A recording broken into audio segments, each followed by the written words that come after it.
right, y'all, welcome to the Scott Horton Show. I am the director of the Libertarian Institute, editorial director of antiwar.com, author of the book Fool's Errand, Time to End the War in Afghanistan, and I've recorded more than 5,000 interviews going back to 2003, all of which are available at scotthorton.org. You can also sign up for the podcast feed. The full archive is also available at youtube.com/Scott Horton Show.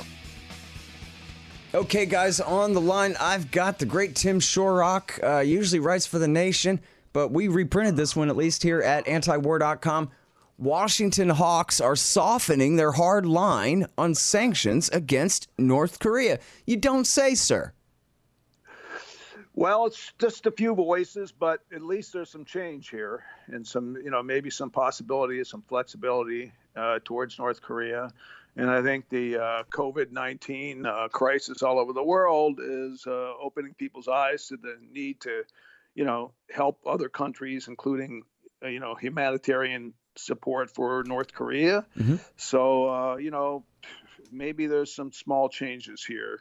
Like I said in the article, it's not huge, but, it's a step, right? Just recognizing that the U.S. needs to have some be flexible in, its negotiations if we want to settle this terrible, long-running, dispute with North Korea and, help Korea get on the path towards peace. Yeah. Well, I was just talking with the great Phil Weiss at the Mondo Weiss blog, and we were ending with, in every crisis, just like with Netanyahu staying in office, in every crisis is an opportunity. America right now could be absolutely killing Iran and North Korea both with kindness.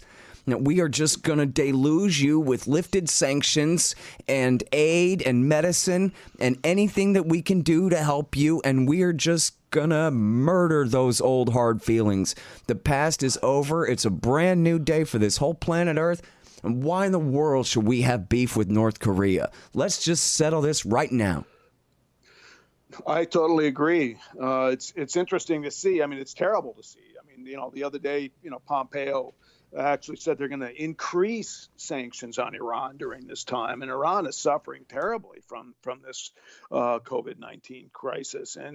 And they've been a little bit more flexible in North Korea because they're, involved in these negotiations, want to keep them going. But this attitude toward Iran and actually tightening sanctions is just, cruel beyond belief and really, really quite sickening. Yeah, they're by far one of the very hardest hit countries right now, other than China and Italy. I think they're in third place ahead of South Korea. Absolutely. And South Korea, as I just wrote about in The Nation, it'll be out soon, is way far ahead of the U.S. in testing. It's amazing. The U.S. and South Korean governments basically learned their first coronavirus victims or patients, on the same day in January. But, since then, South Korea, began almost immediately a nationwide testing service where people could be tested, often in drive-in places. And they've tested, almost over 300,000 people. Whereas in the U.S., which is 5 times or so the population, it's, like below 30,000. I don't know the exact numbers today, but it's obscene. It is. It's an absolute catastrophe. And, I have a blog entry at the Institute if people want to look at that where I sum up a few of these. There's a great piece in the Wall Street Journal the other day, and Reason Magazine has been doing a great job on this, and even BuzzFeed had this really great graphic interactive thing explaining how the CDC and the FDA are the greatest enemies of the American people at this point.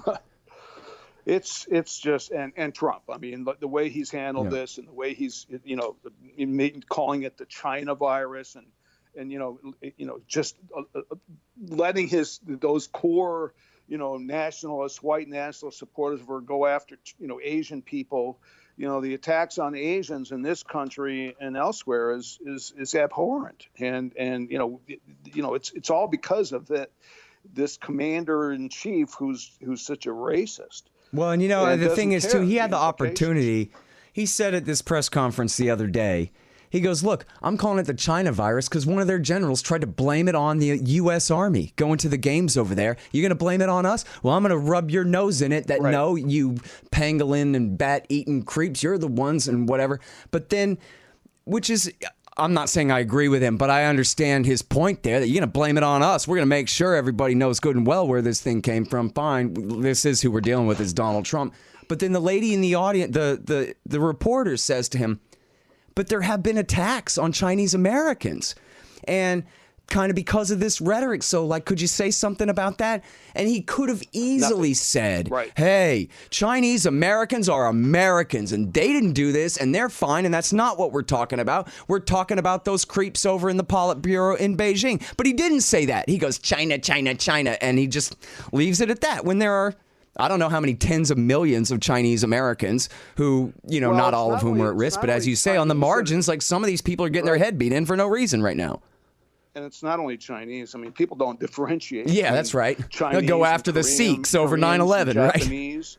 Right. And so, I've been hearing stories directly and also, seeing it on social media about, people that have been spit at and yelled at and all kinds of things in stores because they're Asian. Well, and worse than that, though, is the 6 or 8 weeks that he spent playing the whole thing down. And there was a write-up in the New York Times where they collected all of his different things about, no, you see, it's going to miraculously disappear in April. You don't have to worry about it at all. And he said stuff along those lines over and over and over again. In fact, there's a piece in Vanity Fair. There's an interview with Tucker Carlson about how it was Tucker Carlson who finally got through to him and went and met with him at Mar-a-Lago and said, listen, you have to knock this off. This is real. Wow. Yeah, it's really sickening. And, one of the things I've picked up from Korea also is that, Moon Jae-in, his government is handling this, very well, but he's not, but Moon, the president, is not the one speaking. He the equivalent of the South Korean CDC, this woman who heads it, she's the one who does all the speaking. Leave it to the experts, people who know what they're talking about, who are in command of all the, health agencies and are the ones responding. They know the numbers. They understand what's at stake. Not have some, president mouth off and just lie and all this that Trump is doing. But, in South Korea, the message has been very clear, and people trust the messenger, and they're getting accurate information, and it goes out. People are telling me because, part they have national health care, so everybody's hooked up to the national health care system. And, you get 1 or 2 texts a day, updating you, and if you want to get tested, giving you a number to call. And let me ask you this. I mean, they have not done the Shanghai-style lockdown. They've just done social distancing and tons of testing, and they've almost knocked the whole thing out so far, right? And not completely, but they're really making progress. But and people in Korea and other Asian countries too, they have this sort of, they feel their responsibility is not just, their individual responsibility, but it's a responsibility to the larger group and the larger community. And so people are like, yeah, we don't want to pass this on to, people who are vulnerable or elderly. So we're gonna keep socially distant from people, and we're gonna stay at home, and we're not gonna go out and frolic, with all these, go drinking and et cetera. I mean, Korea is a very, very social country, and people like to drink, late at night and hang out.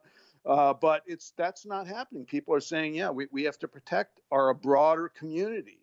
That was like really brought home to me when I was talking to somebody there for this article, who was telling me just how important that is. And you see these video reports that are on Twitter from people in Italy saying, please take this seriously.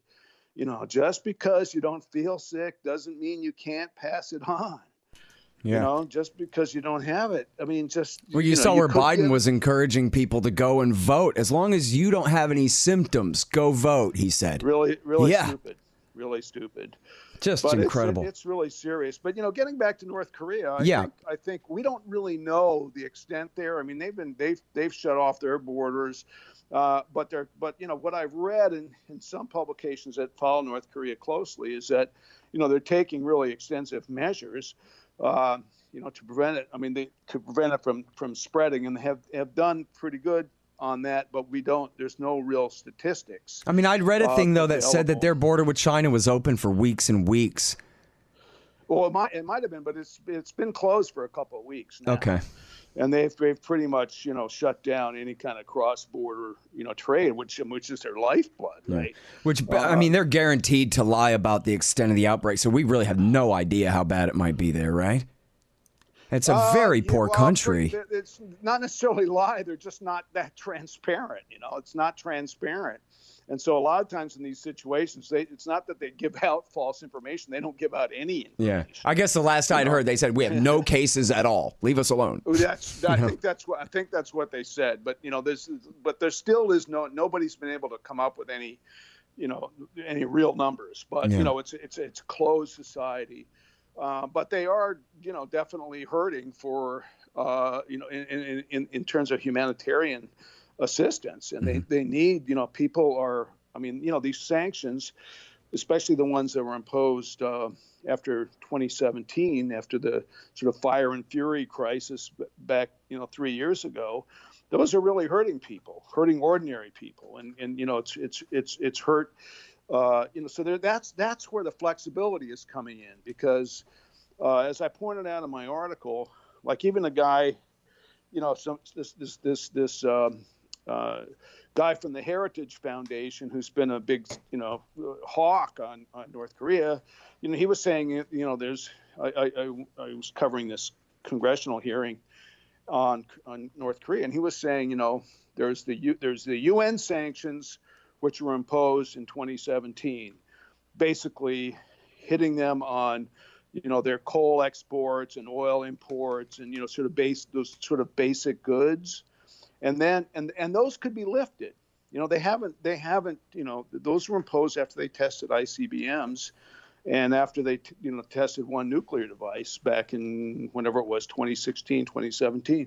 And so those could be eased. But the ones that are harder to ease are the U.S. sanctions that have been imposed, for decades, and many of which are law, have been imposed by the U.S. Congress, and those are linked more to North Korea's behavior. It's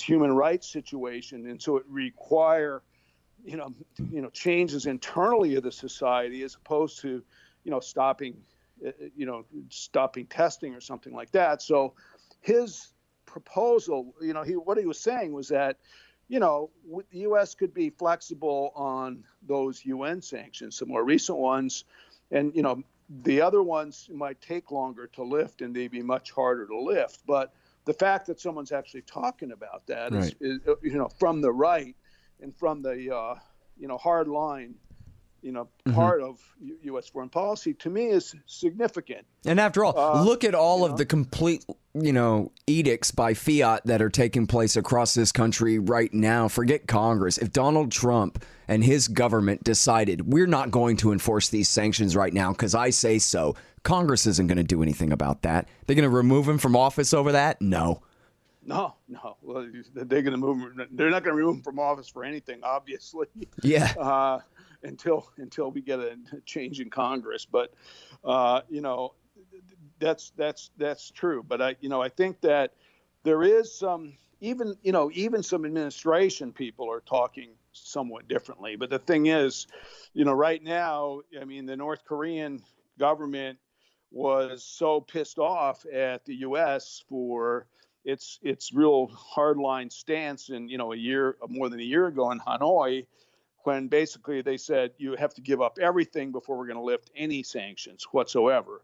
And that, that really tough stand, they said, until you change, we're not going to talk to you. So they're looking for some kind of indication from Washington and from the Trump administration that there is some flexibility on it, so there could be, lifting of sanctions, because that's really key for them. And the other thing I think that these hawkish individuals and organizations are concerned about is that, just like the U.S. and South Korea are greatly expanding their own arsenals and their own military force, so is North Korea. They're getting, they've been, like last year they tested, I forget, like there was about 2 dozen, maybe not quite that many, it was about a dozen tests of missiles that are like more short range, but they're getting more accurate, more powerful short range missiles, and they're designed as deterrence against the forces arrayed against them in the Pacific. And the U.S. has these nuclear armed ships and planes in the based in Japan, Okinawa, and Guam. And then, of course, there's a huge force in South Korea and a huge force in Japan. And so those missiles that they're developing are basically self-defense, but they're getting better at it. And so, conservatives here are like, the longer these negotiations go on, the stronger their own force is in North Korea, and the more of a threat that is to U.S. forces and allied forces in the Pacific. So they're saying, like, let's get a deal, let's have an agreement.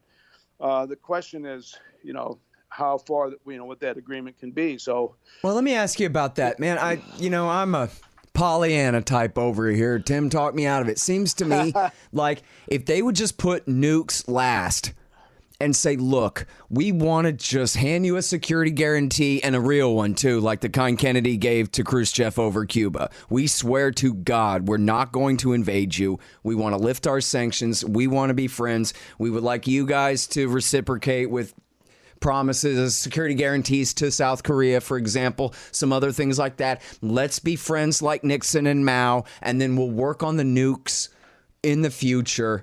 I think that'd work great.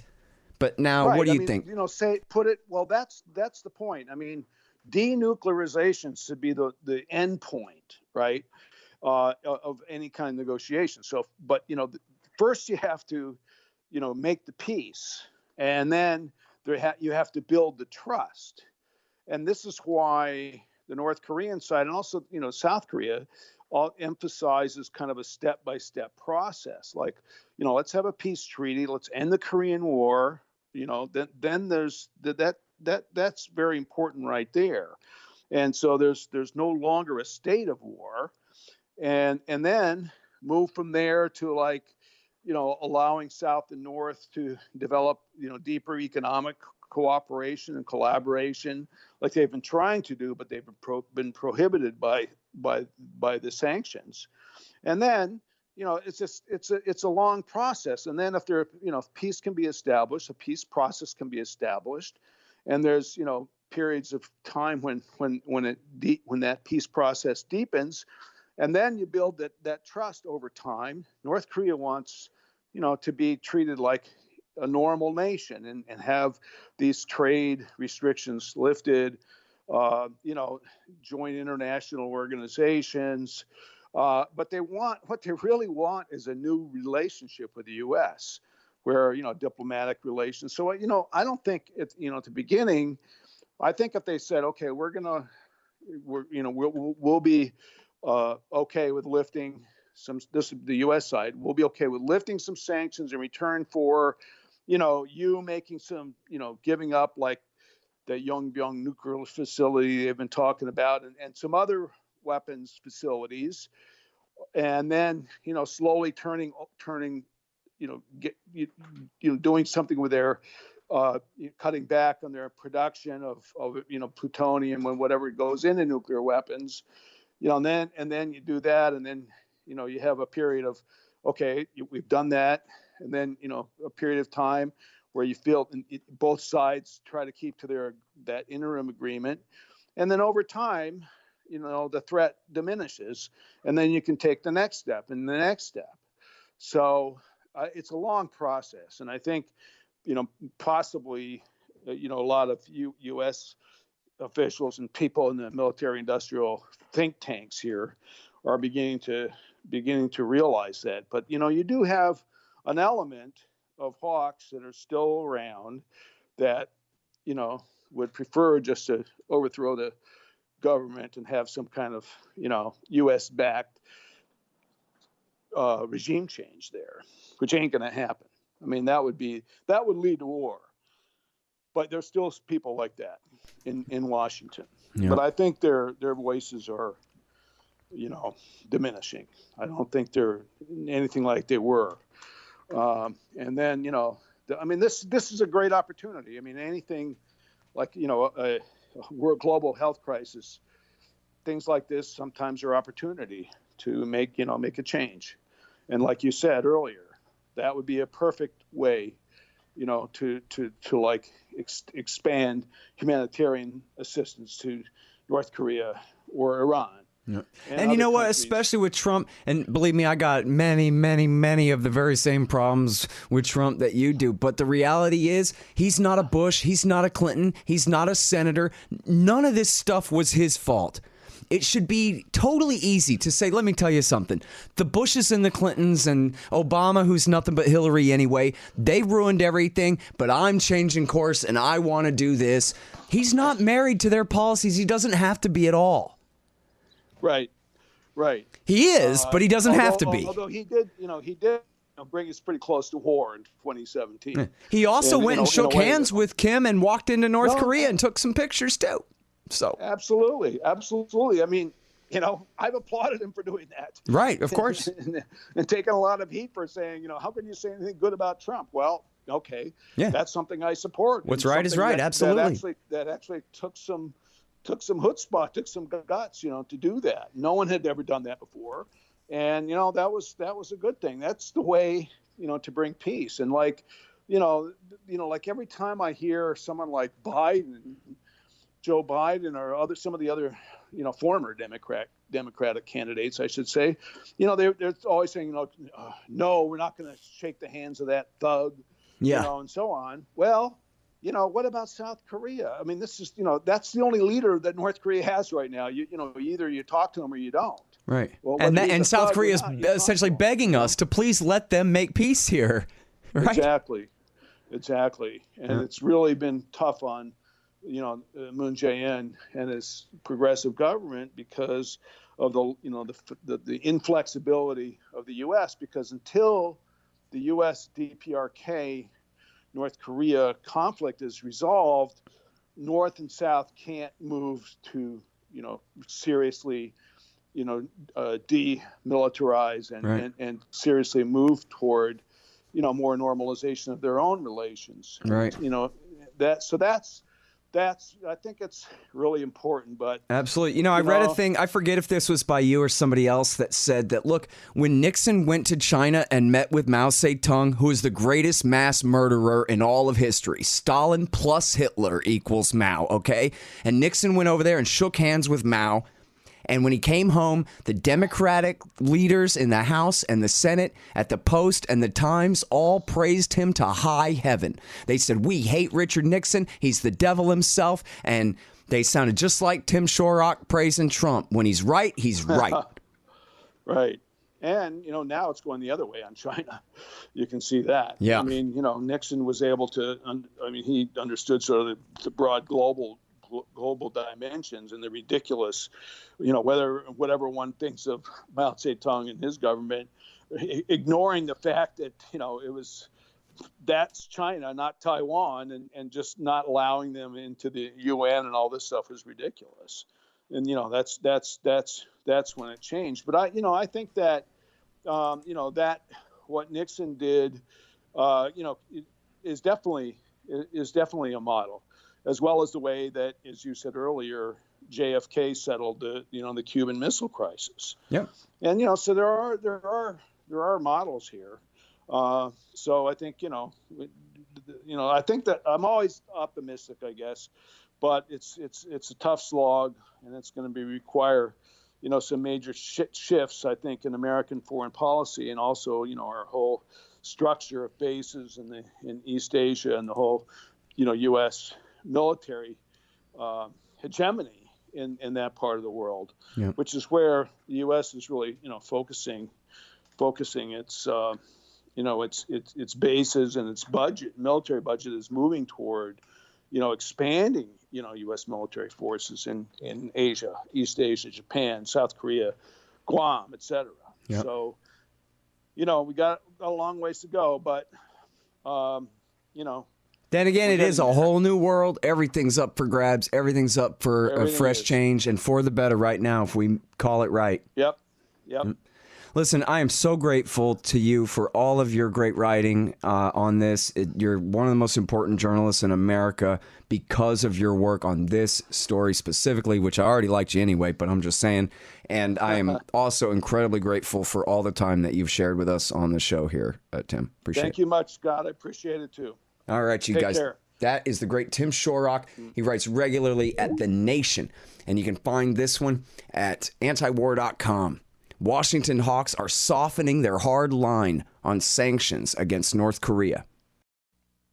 The Scott Horton Show, Anti-War Radio, can be heard on KPFK 90.7 FM in LA, APSradio.com, antiwar.com, scotthorton.org, and libertarianinstitute.org.